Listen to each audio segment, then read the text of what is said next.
Tara mga boss, samahan nyo ko sa trabaho ko ngayong gabi. Ito, nilalagay ko sa oven yung mga pellets ng plastic. Yan po kasi ang ginagawang materyales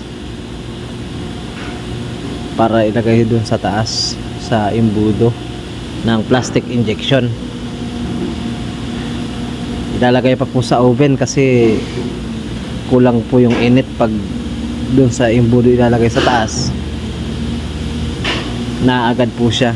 Pag di po kasi ininit yung pellets, nagbubula-bula po yung produkto, nagpuputi-puti.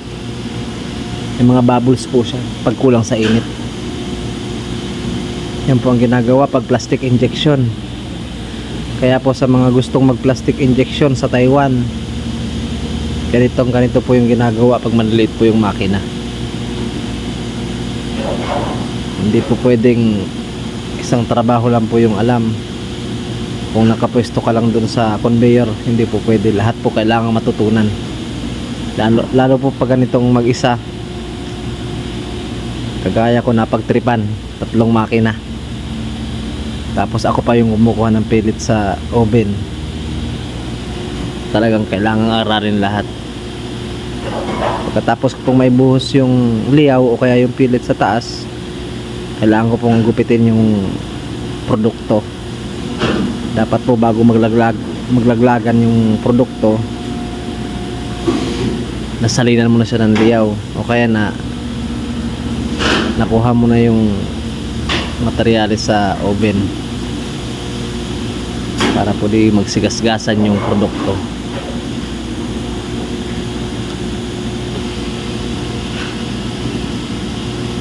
Okay lang po kung ibibigay sa 3 makina, mabagal po yung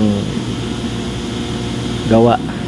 Minsan po pag ganito 3 makina, mabibilis pa yung binibigay. Kaya swertehan talaga kung matapat ka sa mga ganitong gawa. Kagaya po nito, tatapusin ko lang po yung isang conveyor. 2,000 po kasi ito eh. Pag natapos yung 2,000 po, papatayin kasi wala magpapalit. Bali mag-isa lang po ako dito, kaya nakagawa ako ng content.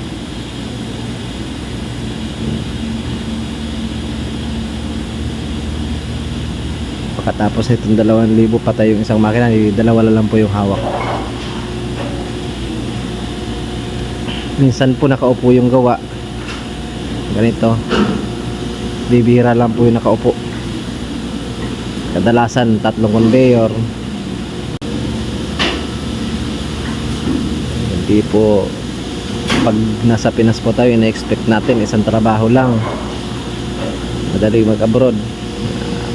Tingnan nyo po ito kung gusto nyo pang tumuloy mag-abroad. Madali lang po yan kung titingnan, pero kung 12 hours kang magtatrabaho ng ganyan, hindi pwedeng wala kang baon. Diyan ka mismo kakain. Wala nang break time, lalo't mag-isa. Kailangan mong dumiskarte para makakain. Kailangan mong agarin yung conveyor para makakain ka or makapagpahinga ka. Sa bagay, ito pong gawang to, madali lang yung gawa eh. Hindi po tayo natapat dun sa mabibilis na gawa, kaya nakapag-content pa. Ganyan po ang buhay Taiwan mga boss.